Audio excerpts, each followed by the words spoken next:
1,300 calories, all the stims. Yeah. 2 hours of cardio a day. Yeah, no, we're killing. That's 2 hours, eh? Yeah, so I try and get 15,000 steps in every day. And then 15, 20-minute sprints on the bike and then treadmill. Yeah, for the rest of it.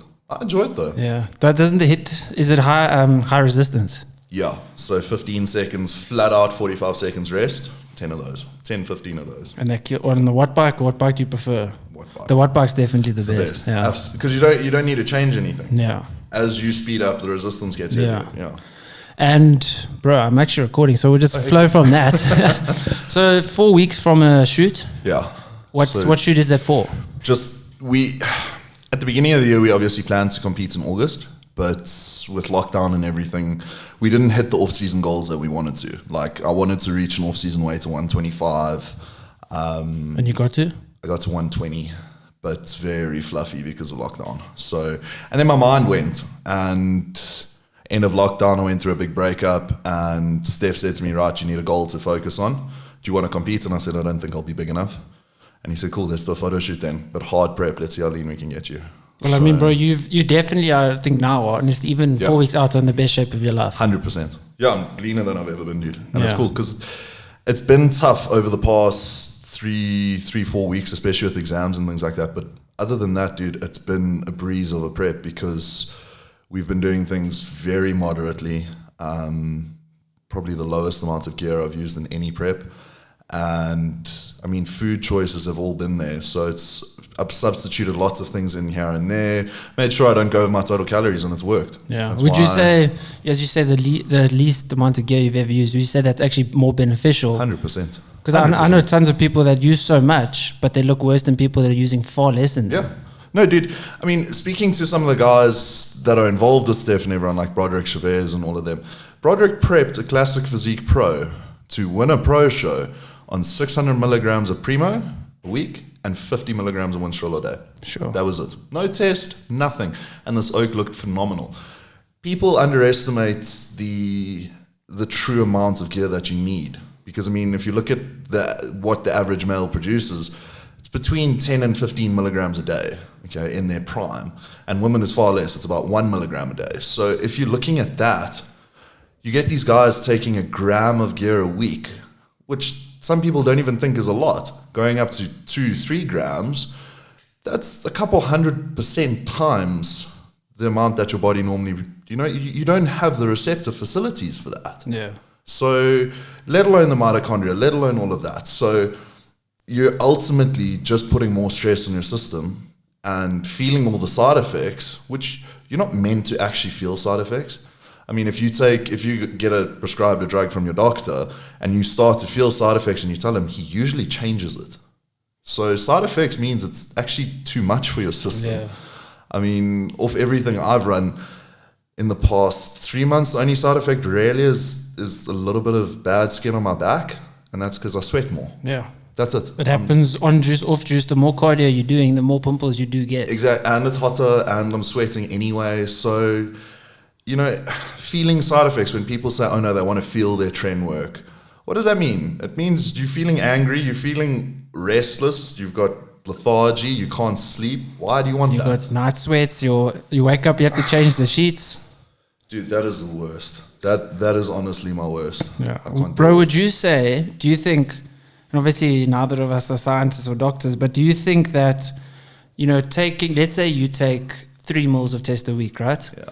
If you take 6 meals a week, do you think your body doesn't actually, like you say, you've taken the least amount you've ever taken and you actually look your best? Do you think it's your body can't, process, too much, or is it you look worse taking more because you feel like maybe it's your body like saying this is too much, stop? Is it the processing or is it just too much? I think it's a combination of the two because, I mean, research has shown over the past 10, 15 years that a distended gut can actually be relatable to testosterone. I mean, that's why if you look at all the bodybuilders in the 70s and 80s, they only ran Primo and Winstrol going into shows. They didn't run test, and none of them had distended bellies. As soon as it came to the late 80s and 90s, with Dorian Yates and all of them running a gram of test upwards per week, that's when the distended guts came in. though it was alongside growth hormone and insulin. So maybe a combination of the three. But in terms of, I mean, I've run high doses of things before, and Alex Kickle and Jordan Peters both have this similar sort of thing. They said, you know, you're taking too much gear, or don't take certain compounds if it affects your sleep, your recovery, and your ability to train and eat. So those 4 things. Whereas when you're taking such a high dosage of things, you'll know the lethargy that you feel. I mean, you get to gym and you're just broken, and it's hard to get to sweat. I mean, bro, it makes sense. If you think about building muscle, it takes recovery, it takes food, and if you can't do any of those things... Exactly. Yeah. So, I mean, whenever you take a high amount of something, it does stress your system more, because your system is completely out of equilibrium now. And as we know with hormones, your body is always trying to reach that equilibrium. So you've got so many different processes trying to balance everything out that your cortisol levels go up, all your stress hormones, and that's where all these side effects come from. And I think as a result, you do end up looking a little worse. I mean, especially when it comes down to water retention and distended bellies and blurred lines and things like that, is when you're not actually that healthy, it's almost like it's an unhealthy look on stage. Yeah. You know? So, well, I mean, you did Muscle Militia last year with me as well. Yeah. And what do you think? Obviously, you say you did it a bit more gradually now, but what other things do you think are making you and allowing you to look better now than what you did then? I think the number one thing is my mental space. Is last year I prepped for about 26 weeks because we did a show in July and then decided to go all the way to October as well. And that broke me. About 5 weeks out of Militia, I had a mental breakdown, and that's when I stopped progressing. So, I mean, I'm embarrassed about what I looked like that day. It was awful. But do you think like things like cortisol 100% was one of the biggest 100%. things? My body just stopped responding to things. I mean, I was eating 1,800 calories a day, and I just was not responding to anything. My weight stuck. So there was that. But, I mean, since July, when I started to take this prep seriously, or when we started to knuckle down and actually say, right, this is the goal, is my sleep has been much better. I've been managing to get 6 to 8 hours a night. Stress-wise, it's been stressful, but it's almost like it's a controlled stress. I mean, stress isn't a bad thing. You need stress to grow. I mean, in everything, in the gym, in life, it's when it becomes unmanageable that it's a problem. So I've been under stress with COVID, with all of this, but it's been manageable because I've kind of had the sort of attitude that it's going to be okay. Whatever happens, there's no point in stressing about it. I've got no control over it. Stress over the things I can control, like my eating and my training. But you know what? If a client wants to leave, the client wants to leave. You know, my landlord, if he wants to kick me out, he's going to kick me out. I will find something that will work, you know? So it's almost like I've been a lot less intense about everything. Like things haven't had to be a certain way and done now and sorted. And that's allowed me a lot more breathing space, and it's kept my head a lot more leveled because I haven't been reacting to things. Are you OCD? I am. So, and that's gotten better as well. So I get obsessive over little things like how I make my oats in the morning. And now I've tried 3 or 4 different recipes as prep. Yeah. Like it's a silly example, but being more relaxed towards it definitely helps. Yeah. That's I found I was in my best shape last year for Muscle Militia and Big Man, and I was obviously very strict, and that's obviously what you're doing as well, but you're flexible within your strictness. 100%. As you say, like you're still having your oats, you're still getting the same amount of calories, but your recipe is different. Exactly, 100%. So it's, and I mean, every afternoon every afternoon at 5:36, I go and sit in the park outside my house, and I listen to some music for half an hour, and I sit, and I chill, and I play Pokemon Go. And is it still going, yeah? Dude, it's still going. It's proper. I saw now, I think it's one of the most profitable mobile games. Yeah, 100%. So, and tons of people still play, dude. So, and I mean, that makes my cardio enjoyable because then I walk around the park and get my steps in. And that's also another thing that people underrate during prep is NEAT. It's different to doing cardio. It's very different having your heart rate lower doing more activity than having it much higher. It's different training zones. Well, especially now in summer. I mean, we're literally burning calories sitting here, bro. 100%. It's hot in this room. I apologize. I'm sitting at 100 beats per minute. I'm sitting at 67 4 minutes ago. Crosses. Yeah, but anyway, so basically, so what we want to talk about today is, you know, stigmatisms within bodybuilding, within eating, you know, misconceptions about certain ways of training. I mean, just this morning I was actually there was this guy, I was on the treadmill. Yeah. I got off. He's like, "What's happening, bro? I see you every morning doing cardio. How do you still have muscle? I only ever see you doing cardio." I was like, "Well, bro, I do come in the afternoon and I train as well. Like, this isn't my only session for the day."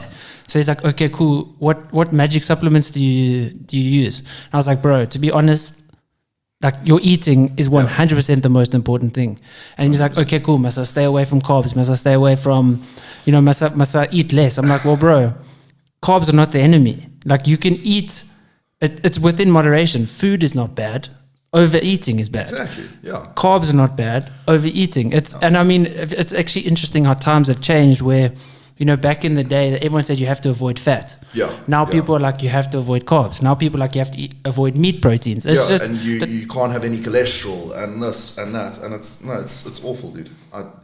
It's what I struggle with every single day. Yeah, and how do you, with clients, kind of, you don't want to almost belittle them with like an answer that shows they're stupid. You kind of have to be patient, and you kind of have to, be a bit moderate with your approach, but you also kind of have to be like, well, you've kind of entrusted me, you've paid me, this is what you need 100%. To do, and if you do it, you will see the results. So I think most of my clients know when they get into a contract with me is they know who I am in terms of a no bullshit approach. So I'm not going to sugarcoat things. I'm not going to be a dick about it, but I'm not going to, try and make it work with their rules. You do what I tell you to do. And so with regards to that is I've had people come to me and say, "Listen, I do intermittent fasting because of this, and this."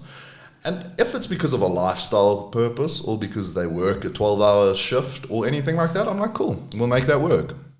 Like, I actually had a client's inquiry yesterday, and the lady said to me that she cannot eat before work in the morning because she starts work at 5. She said she just feels sick, and she only likes to eat between 12 and 4 in the afternoon.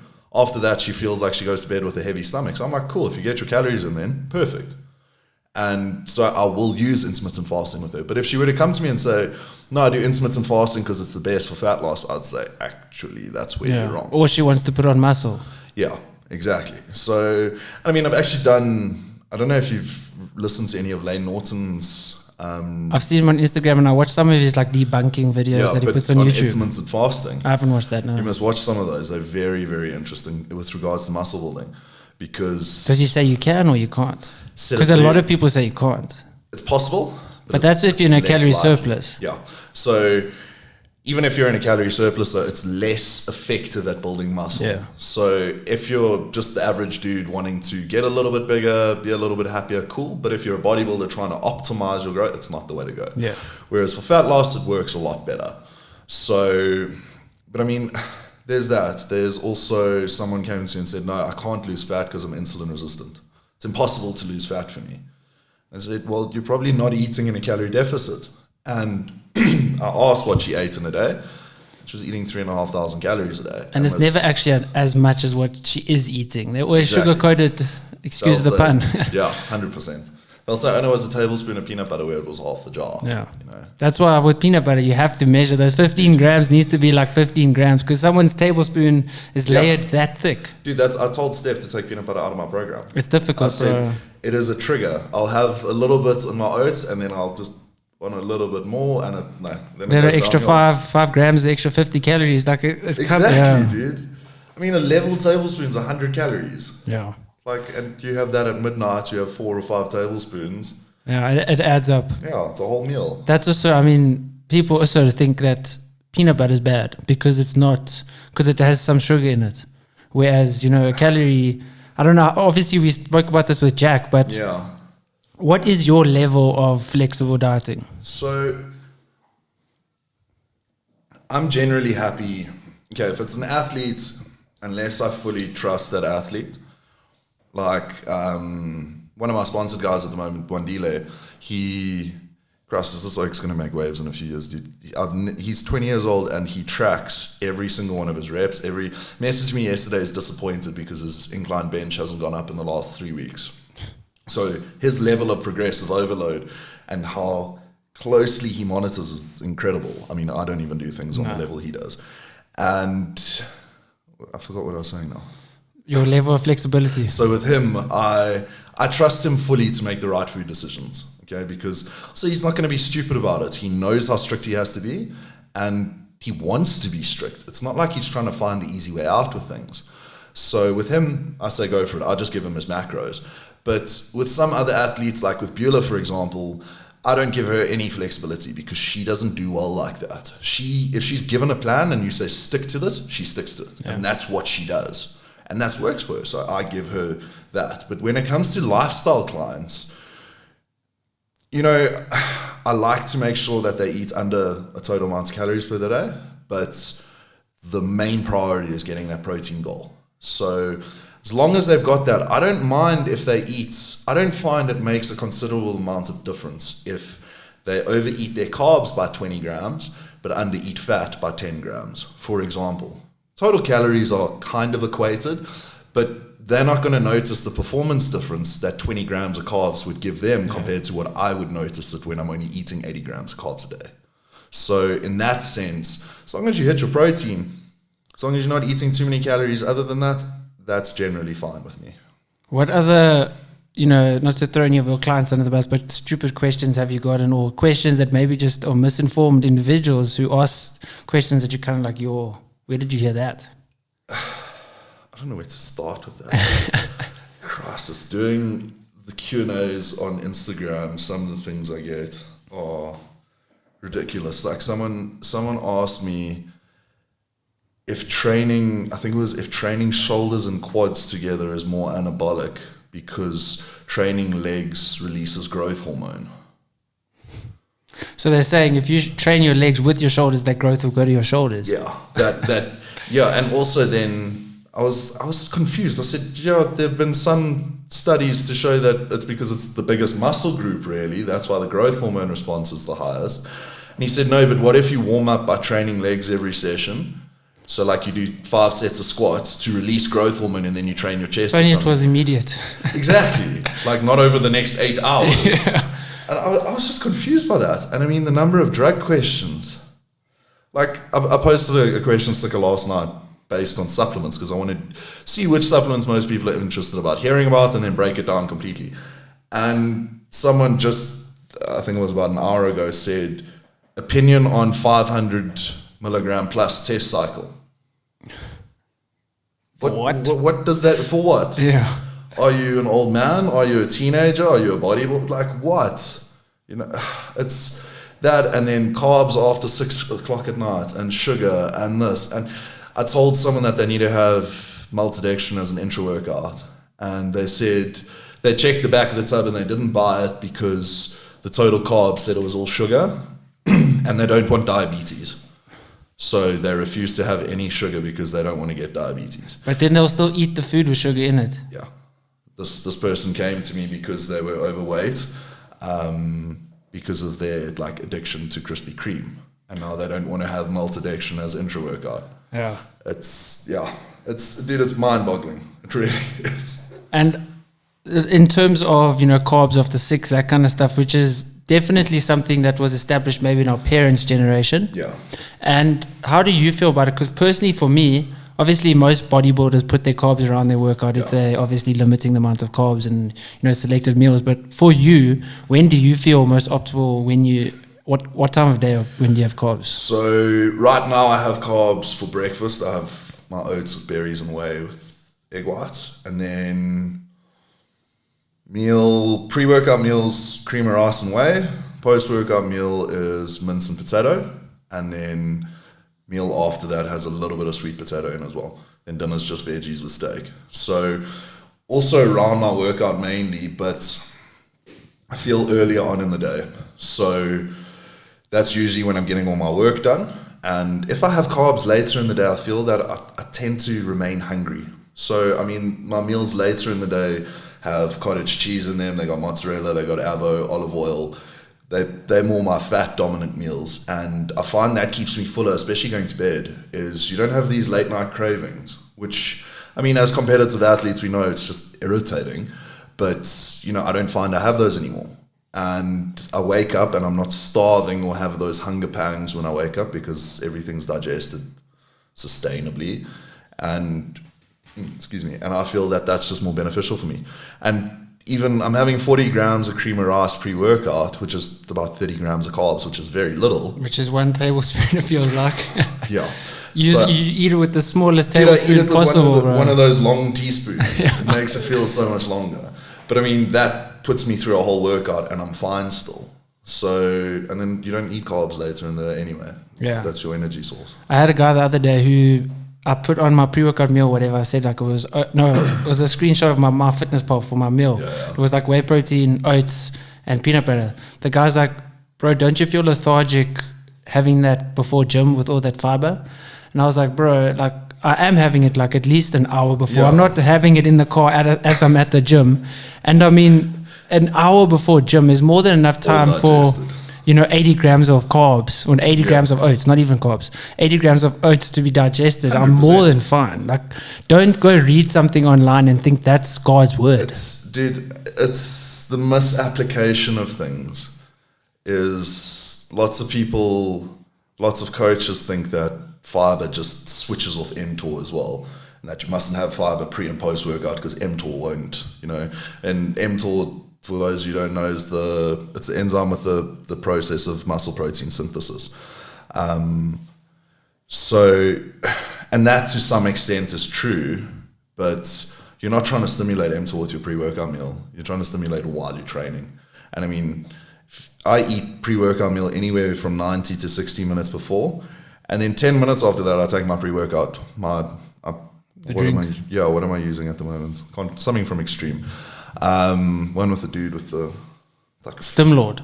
No, it's Flame or something. It's in a black with a white cartoon. Flame. Yeah, it's dope. But isn't it Divide? Yes, it's that one. Yeah. So it's awesome. And I mean, I take that about an hour before I train, and people have said, "What? Like, what if it runs out? Like, your energy is going to crash before you get to gym." Has it got stims in it? Yeah, it's 300 milligrams of caffeine. But there's no beta-alanine. No, there's 3 grams. Don't you get a little bit of a tingle? I do. I sit quite a bit before. For 45 minutes before training. Do you like that? I don't. But it's the most effective way for it to be absorbed. I was struggling at the beginning of this prep with training legs, because if I started too high intensity, I'd throw up. And it was happening to Alex Aikenboom as well, who's one of Steph's athletes. And so Steph did some reading with it. And he said to us, right, the optimal time to take your pre-workout and to take pre-workout caffeine especially, the research shows is 60 to 90 minutes before you train. So an hour and a half before you even training, have your pre-workout and see how it works. Try it.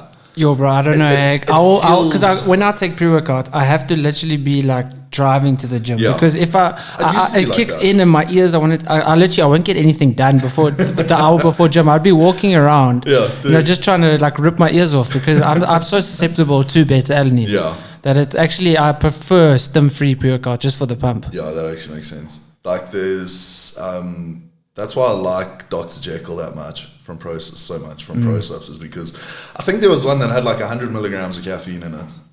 So it was just enough to get you like on a level, like having a strong cup of coffee, but it wasn't enough to like push you over the edge. Yeah. You know? So that's why I enjoyed that. That one I mentioned, Stimlord. Oh no, that's amazing. Yeah, that's genuinely my favorite pre-workout of all time. Yeah, no, 100%. That and Psychotic. Yeah. Stimlord, I remember Brad Bodsworth gave me a tub, and I think it says start with half a scoop. Yeah. And it was the middle of my prep last year, so I was on ephedrine on your Hemby. Screw that, I'm smacking a full scoop. I said, nah, screw this, and I had a heaped scoop, dude. I thought I was going to have a heart attack at gym. Yeah. The only time I've ever felt like that was when I mixed Clen with Ritalin. And that was by mistake. But have you found Ritalin, obviously, one of the side effects is reduced appetite. Yeah. And do you see big benefit in that? Absolutely. I take it when I study. I'm prescribed it, just by the way. So I take it while I study, and that's why last week was actually enjoyable, was because taking 20 milligrams of it a day took my appetite away completely, so I'd forget to eat. And then I'd have 1,500 calories by the end of the day, and I'd be able to have a nice big dinner. Yeah. Well, when I was in school, I had to get lots of Ritalin. Yeah. And I mean, I stopped actually when I went to grade 8 because I wasn't eating at all. Excellent. I mean, I was like 60 kilograms, like pretty much this height, going into grade 8. And then I just started eating, because I was literally take it in the morning, not eat breakfast, go to school, come home, not during the day, like I'll just throw away the lunch my mom gave me or whatever, didn't want to eat it, I pretended I'd eaten it. I'll come home, have like 3 bites of dinner, and that's me. I mean, that's in grade 7 when growth is fundamental. You need to be eating then. That's when kids usually eat the most. Yeah, that's why I was like, this, for me, I can't do this. Because the side effects were just too, obviously I was a lot smaller, I was 60, so I think obviously it metabolized a lot faster. Yeah, but I mean, also, it's something I found with Concertas, because a few people complain when they have to take Ritalin if they're in a surplus, that they can't finish their meals. Exactly, it's the same as, I mean, some other PEDs. So that's what I found in my trick was with Concerta, is I took that for about half the year, and that's when I was my leanest up until like 2016. And I was eating, I worked it out because I kept a logbook in my trick, and I worked out I was eating 4,500 calories a day. Sure.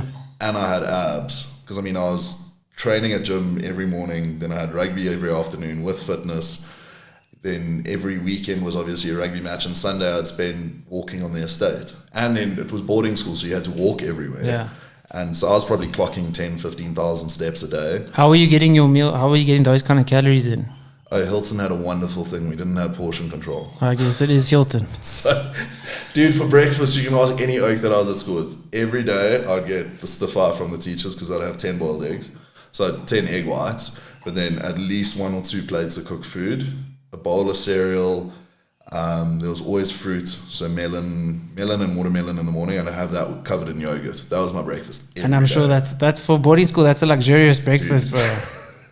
We used to bitch and moan about the food we got, but looking back now, I miss it so much, bro. That's also something when now that you know, restrictive eating, and you look at kids, or like Sasha's sister has a daughter, and you look at her not wanting that cereal. I'm like, you know what? If I could have that cereal, I would be finishing that in 1 bite. 100%, dude. And I mean, they were just taking advantage of the food being cooked for you. Yeah. Dude, that is the bane of my existence. So do you prep the week before, or is it daily? Because obviously you work from home. Pretty much daily, if not every second day. So when I cook proteins, I cook a big batch of it. But I tend to, I mean, my carb sources at the moment are oats, cream of rice, and sweet potato. Or it has to be pretty much done. So, and I don't like soggy sweet potato. So I air fry it every day. And then if I have white potato, I literally just put it in the microwave. It takes 5 minutes. Yeah. But yeah, if I cook, like yesterday, I cooked 1.5 kilos worth of chicken, and that's my chicken for the next 2.5 days. Yeah. And then eggs I cook every morning. People are thinking like that's your chicken for next month, but you say 2.5 days.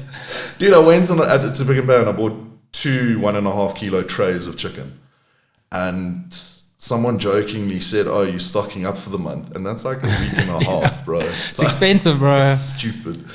I would love to see a study though that sees like a body, like you, if you say, okay, how much does Dev spend a month on food compared to, obviously let's not take students, let's take a 30-year-old male that's eating whatever they want all the time and compare the cost, because I genuinely feel like bodybuilding might actually be a little bit less. I don't know. Yeah, no, 100%, dude. If you take into account fast food, Uber Eats, dude, I looked at my bank account, at my budgets on my account, before we had started prepping, still in lockdown, so I was having Uber Eats every few nights.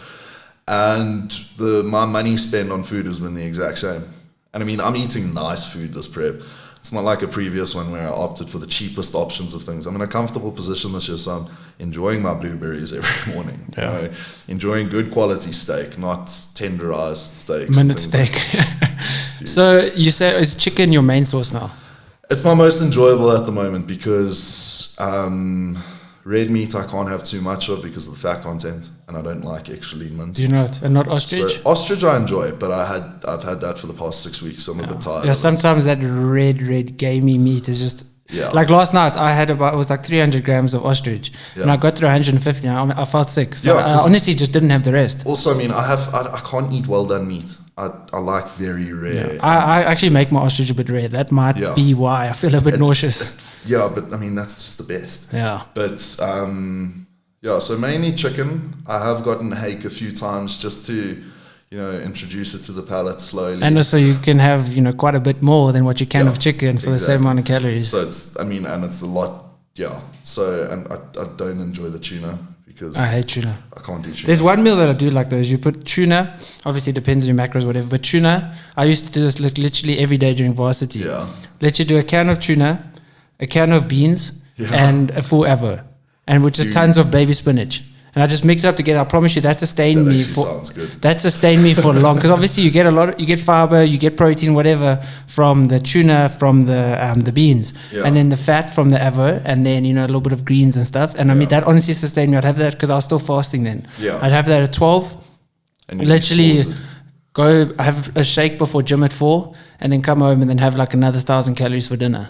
That sounds perfect. But obviously, that's the thing about fasting is I can't expect to be fasting and put on muscle. Yeah. Even in a surplus, that's why when I went to Jack end of last year, I was like, bro, I want to bulk now, but I'm still fasting. He's like, well, you're not going to be fasting anymore. I was like, okay, well, that's fine. If I want to grow, I kind of have to stop the fasting and eat 6-7 meals a day, first meal early in the morning. Whereas now I'm cutting. I'm not for those people that think I'm doing fasting to see better results. I'm not. I'm fasting because I love it. And for me, obviously, because I've come associated to fasting, when I eat in the morning, I eat more at the end of the day, because once I start eating, my body's programmed and my mind's like, eat. Your leptin and ghrelin levels go out of whack, so your appetite. Dude, that's what I've discovered as well. And that's another reason why I've made much better progress this prep is I've kind of gotten rid of that emotional connection to food.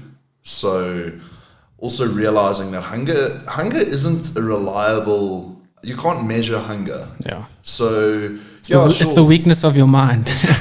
Literally. It's literally a hormonal emotional response. That's what hunger is. Hunger doesn't mean you need food. Yeah. Or you need sustenance, because otherwise no one would be hungry, because we've all got enough fat to sustain life for a bit.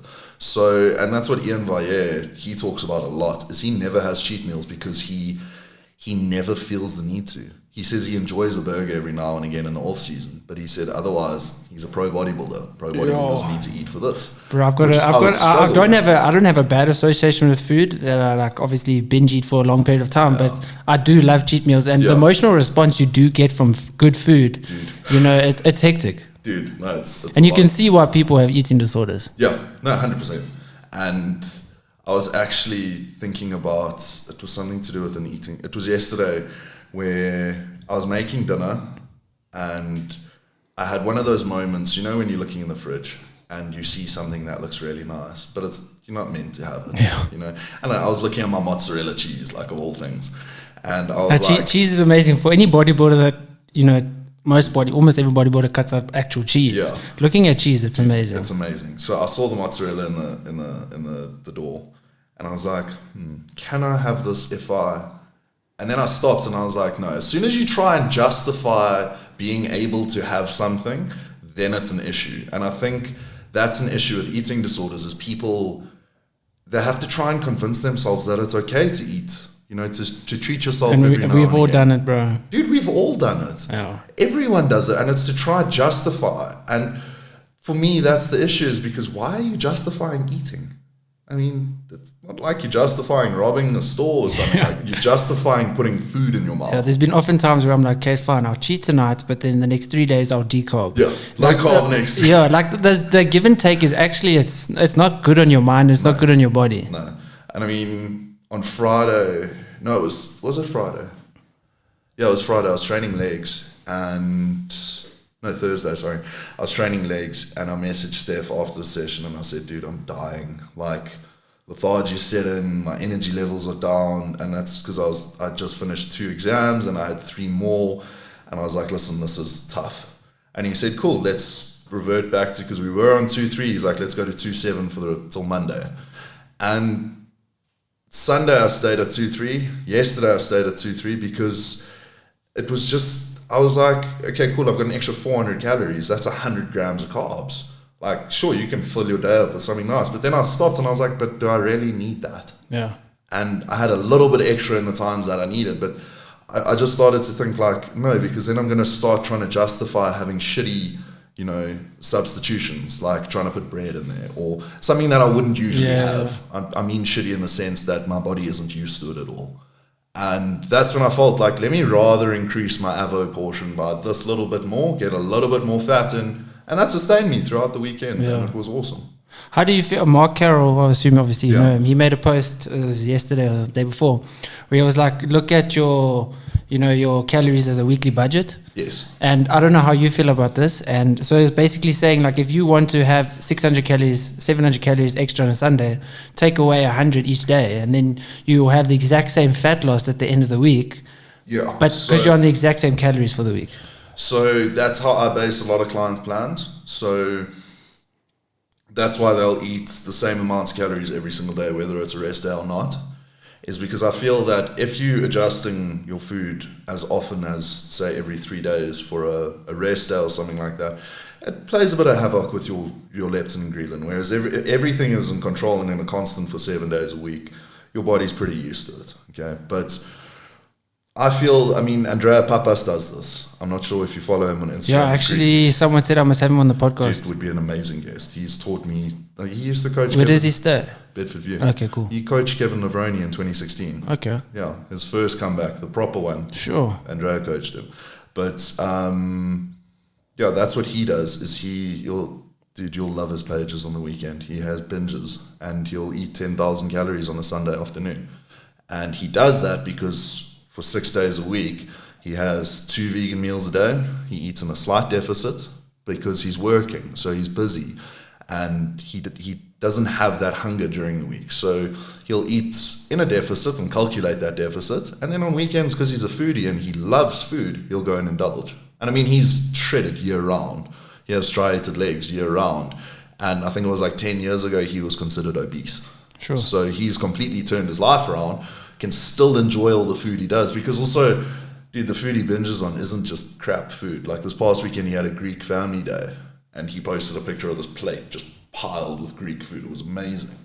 So I think he's proven in anecdotal research and evidence that it can work. I definitely feel that it's something to consider. Well, I know Wesley Robertson actually, but also it depends on the person and the mind. Wesley Robertson, you guys know he was on the podcast with Daniel for NutriCon. Yeah. I think basically, obviously the term yo-yo dieting is kind of up and down dieting, but back the side, I don't know if because that's what he referred to it as. I don't know if he referred to it as because that's the diet name or because of, just the general term of yo-yo dieting. But he would say he would eat like 1,000 calories a day, Monday to Friday, and then Saturday and Sunday have like 5,000 each day. Like I don't and he said he hated it, but it makes scientific sense. It does on paper, yeah. But there might be, on paper it does, but in an actual technical point of view, you don't know what his insulin response is going to be. You don't know what his glucose disposal response is. Yeah. You don't know what his leptin and ghrelin is like during the week. You don't know what his adherence is like during the week. And also, just because you had 10,000 calories on a Saturday and a Sunday doesn't mean because you have that many calories that your body's not going to break down the muscle because you're in a deficit the following days afterwards. Yeah, and also your body has no efficient way of storing protein other than as muscle. So it's not like carbohydrate that can be stored as glycogen and then used over the next few days.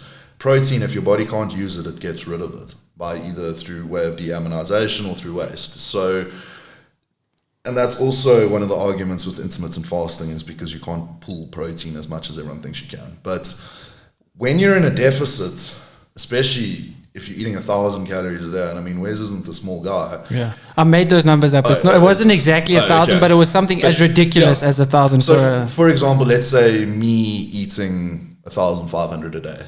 Okay, that's less than half of my maintenance. So that's a huge deficit, and the metabolic response of my BMR, of my thyroid, especially of all of that, is going to be major. So my NEAT and my total daily energy expenditure will come down a hell of a lot. Okay. And then when you have those massive refeeds, this is my issue with them. You actually made a post about it the other day. Yeah. I actually wanted to talk about that. Yeah. This is my major issue with it. It's why guys rebound after shows. Is when you're in such a big deficit, your body is not more anabolic. Your body is starving. It's not getting ready to say, cool, let's build protein.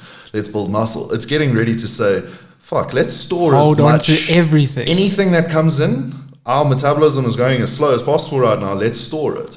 It doesn't store it in existing fat cells either. It creates new fat cells. So Lane Norton posted a very, very good infographic about this where you can compare it to when you start your fat loss journey, that's your fat cells. And as you lose fat, they obviously start to shrink, and then they start to disappear. Okay, and obviously there's still going to be some left over.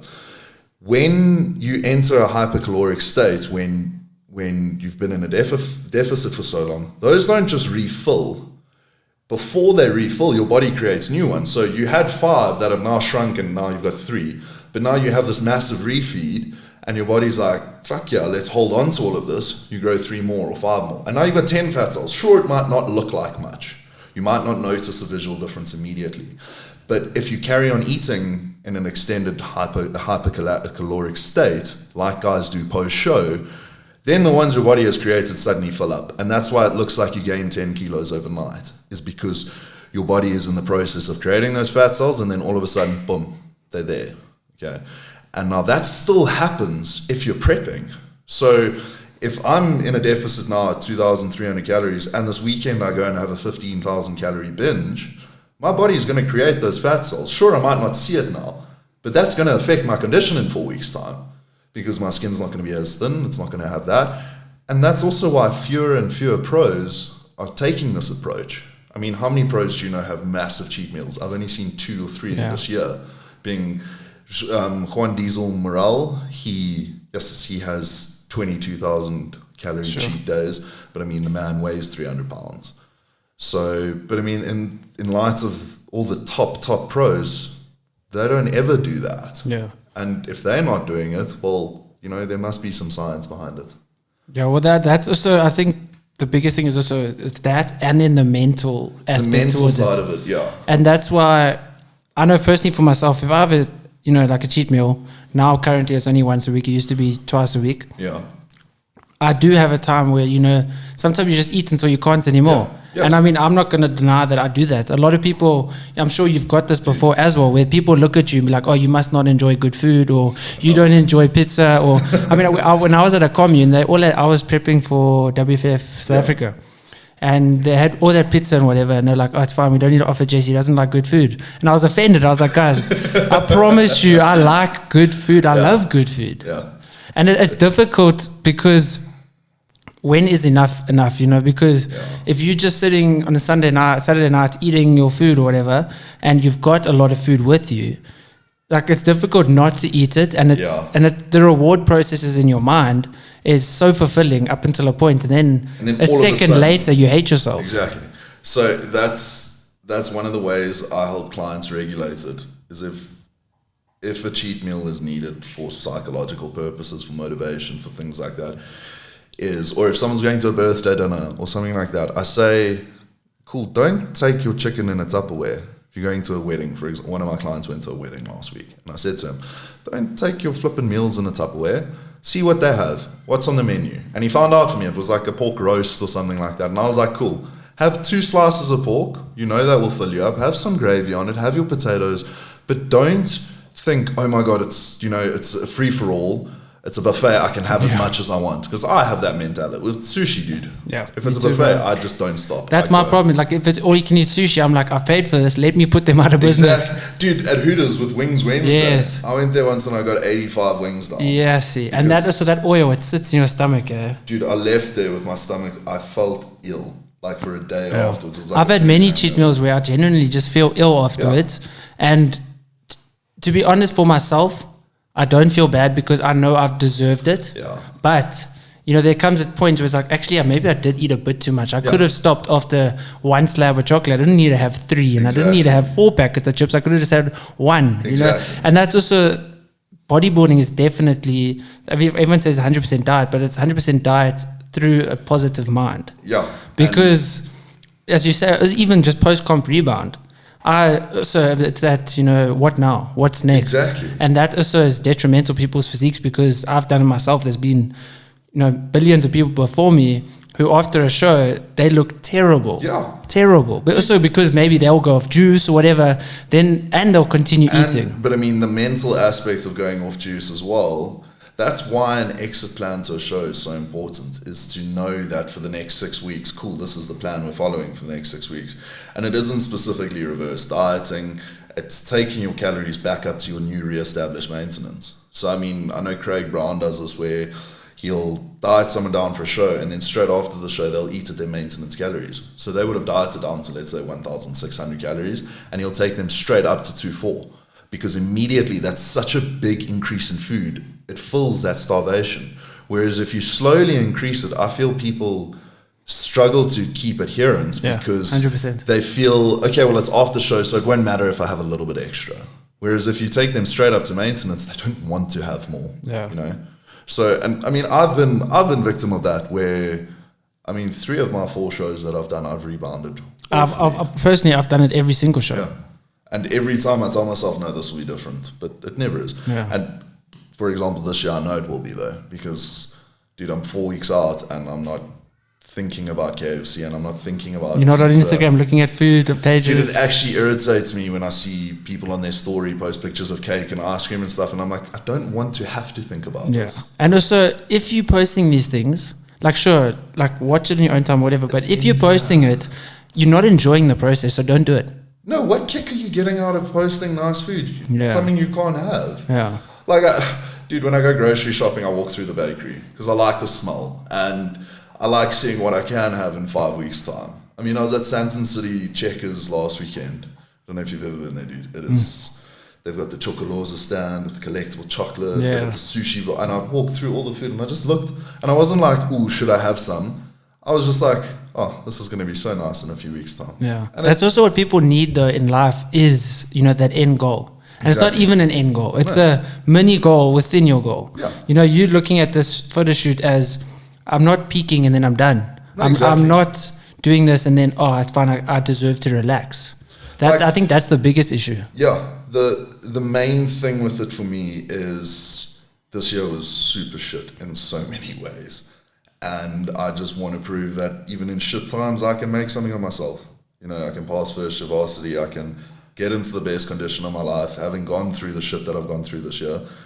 And it's setting me up for bigger success in the future. So I know that after the show, I'm not going to have the hopelessness, because that's another thing, is any other show that I've done in the past, once I've reached that finish line, I am so over it. And I don't want to train anymore.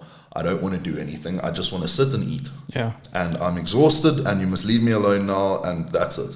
Whereas now that's not my attitude. Now my attitude is, cool, we're going to get into this condition and we're going to slowly try and keep it.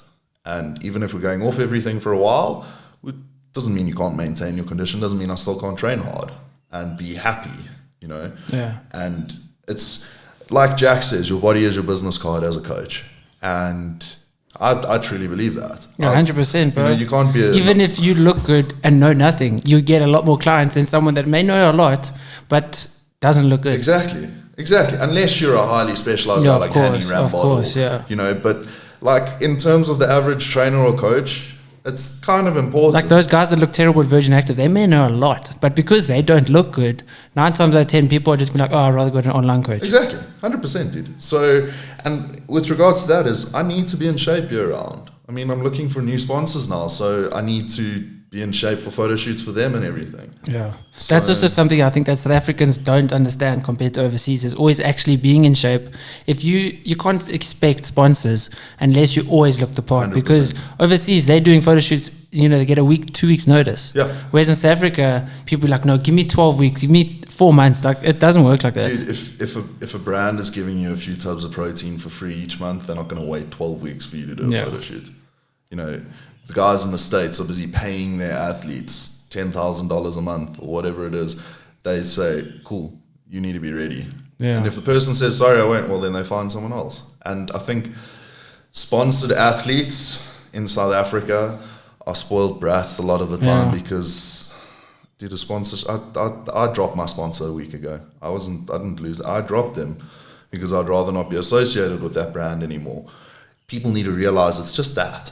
It's not like you're now a celebrity because you get a free tub of protein. Bro, there's a lot of people that I've asked to come on this podcast that think they are too cool for this podcast. Like, obviously I understand coming out of your way and all that kind of stuff, taking time out of your day, I understand. But like, don't, you've known me, you've spoken to me before, and then the moment I ask you, you know, they're like, it's going to be a lot of time. It's 15 minutes out of my way. And I'm like, okay. So I literally replied, I'm like, okay, maybe one day when my podcast has a bigger name and a bigger reach, then you can come on. Dude, that's... I mean, I've had people like Rouge, you know, she's got 200,000 followers. Yeah. She gets paid like 50,000 Rand per gig. But these people that are sponsored by a supplement company in South Africa that just get tubs of protein are too good for it. Yeah, they're like, I know, I don't get any endorsement out of it. Yeah, It's literally. like, actually, no. Dude, that's why when you messaged me to ask me, I was more than happy to. Yeah. I love doing shit like this because it just enhances your reach of... I mean, my whole goal in the fitness industry is to get rid of the bullshit. I know it will never happen, but to spread as much knowledge so the fewest people believe in the bullshit. Yeah. That's my goal. And by doing things like this, that reach is enhanced. Yeah, like having you on, I can learn. Exactly. Having people on that do something else, I can learn. Exactly. Just as much as the people watching can learn. 100%. So I'm not having you on to only, you know, help me, you know, promote my page. Yeah. I'm having you on to educate my followers, to give you even more of a platform than what you already have, 100%. and to be able to just reach a new audience. And you know what's funny? Is it's for free. Yeah. Dude, I paid $500 for a 10-day advert on Instagram this morning. Like, and that's, I don't even know how many people. I'm experimenting with a few things on Instagram, whereas you've got... It's cheap, bro, compared to what it is. It's going to definitely, because obviously with my other social media company, you know, companies give me a budget for marketing and I sponsor it through social media. And even just in the year and a half I've been doing my business, I've seen how more expensive it's gotten for the amount of reach. Like, let's say 500 Rand, you can reach 1,000 to 3,000 people, whereas a year ago, 500 Rand could reach you 5,000 people. No, so obviously Facebook and Instagram, they know. They're obviously not going to overnight drastically increase the price, but they're doing it slowly so that they can still get more money. Yeah, no, 100%, dude. And I actually had...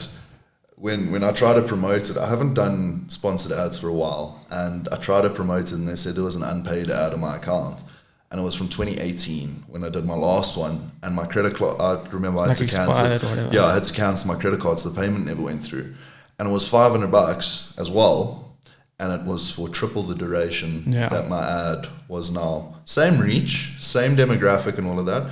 But triple the duration for the same price. So it's 3 times more expensive almost now. But that's also, I mean, no one's really doing, obviously now a sponsored ad comes on YouTube, a sponsored ad comes on Facebook, and it's bad, bro. I literally deliberately, as quick as possible, say skip ads so that they don't, you know. I sit watching Next Strength and Power while I eat my breakfast every morning.